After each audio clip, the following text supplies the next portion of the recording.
Hello, my name is Elise Green, and today we're going to do a health nugget on practicing self-care.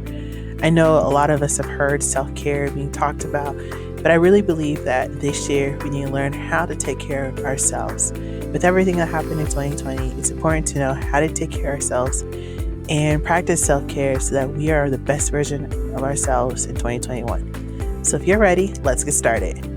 Staying healthy in mind and body is essential, especially in the current state of the world. Taking good care of ourselves can help us move from simply getting through to thriving and growing during these unusual times.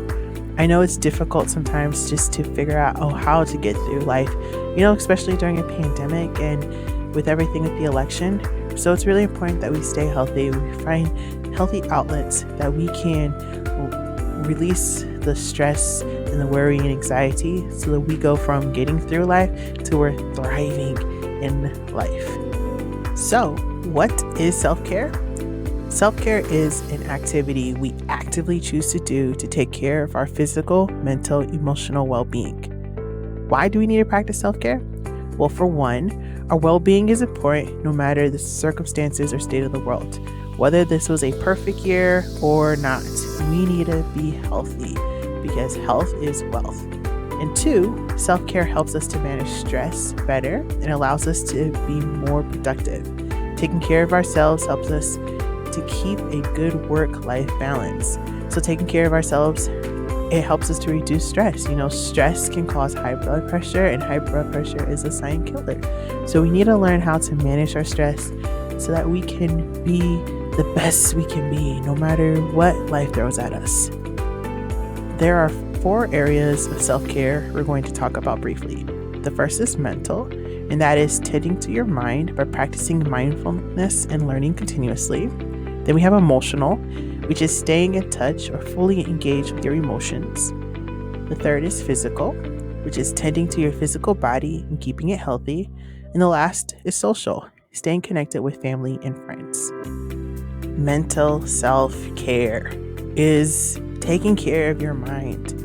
And we can do this by setting a routine. Have a set time for work, exercising, and going to bed. A lot of us still are working remotely from home, and it's really important that we have a routine, just like we would if we were leaving the house and going to the office or going to the school building for school. So have a time to get up. Have a time that you're going to exercise. Have a time you're going to go to bed. Just having a routine helps our mind to not get distracted or feel anxious or depressed. Taking breaks during the day. If you're working from home, take some time to go offline. Or even if you're not working from home, just have time where you're not on your phone or you're looking at your computer or watching TV or not doing anything that's work related. Just a time to unplug and recharge. And then the third is practicing mindfulness and taking time for mental relaxing. So doing activities that stimulates your creativity and you don't really have to think about it. So that could be knitting or drawing or writing, but anything that when you are completing this task, you're just happy and you're not worrying, and it's not something that causes you to think much. The next is physical self-care.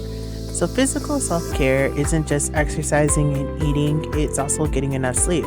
So keep a bedtime schedule. Give your body the rest it needs to recover. There's a lot of things happening in this world that you need to process, and the best time to process it is while you're sleeping. Eat healthy and eat well. Try to at least every day have 3 to 5 fresh fruits and vegetables, and eating dietary fiber and drinking your water so that you're staying healthy.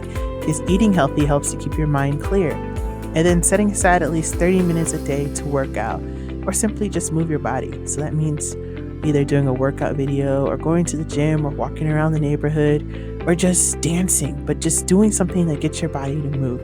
Because physical care is really important and it helps with your mood, your brain function, and memory. So we need to be physically active.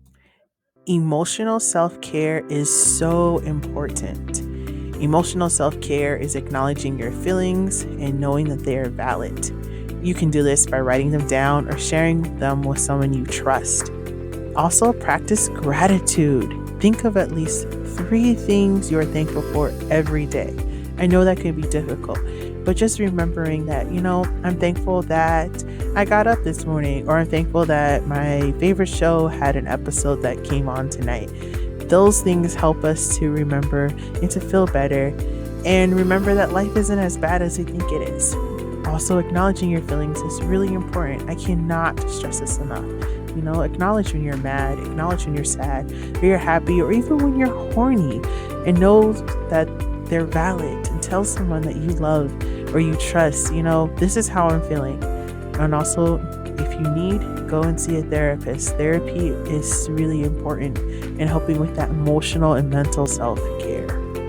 Last but certainly not least is social self-care. Now, it is very hard to practice social self-care, especially during a pandemic. It is not wise to gather together and churches are closed, or schools are remote, or work is remote, and people are not traveling just to stay safe. But it's really important that we continue to maintain connections with other people. This could be done by having a Zoom call, or FaceTiming someone, or even just calling people, texting people, but making sure you're still having those connections. And second, reach out to someone every day. Message a family member or a friend or a colleague just to check in. Every day I try to at least contact someone in my circle that I'm not talking to on the regular, just to see how they're doing. Because it's hard, especially when you're home quarantining by yourself. Self-isolation can be difficult for people, especially those who are social butterflies. But knowing that we have to find ways to keep our social self-care is really important, especially now more than ever. Did you know that self-care is biblical? In Matthew 14:22-33, it tells us of a time when Jesus went up on the mountainside to pray by himself. Jesus realized the importance of self-care while he was here on earth. He realized he needed to take time to pray, to recharge and reconnect. And if Jesus needed that, how much more do we? So it's really important that we stop what we're doing and take time to pray, recharge, meditate, relax, so that we can be charged and energized for the battles and the trials that life has for us. John 3:1-2 is an incredible Bible verse, and it says, "Beloved, I pray that all may go well with you, and that you may be in good health as it goes well with your soul." This Bible verse doesn't just talk about spiritual health, it's talking about holistic health.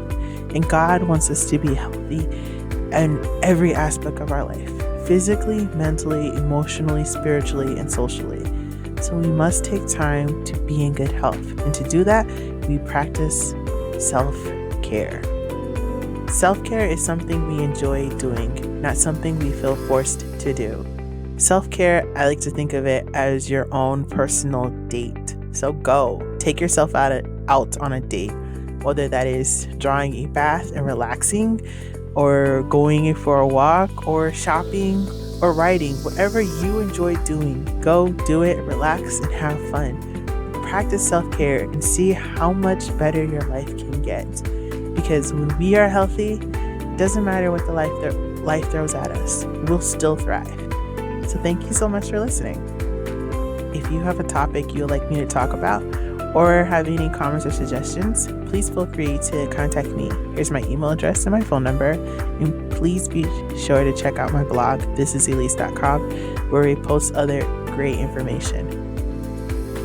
I'm Elise, and thank you so much for listening. Feel free to connect with me on Instagram, Facebook, or Twitter. And always remember to be real, be unique, and be yourself.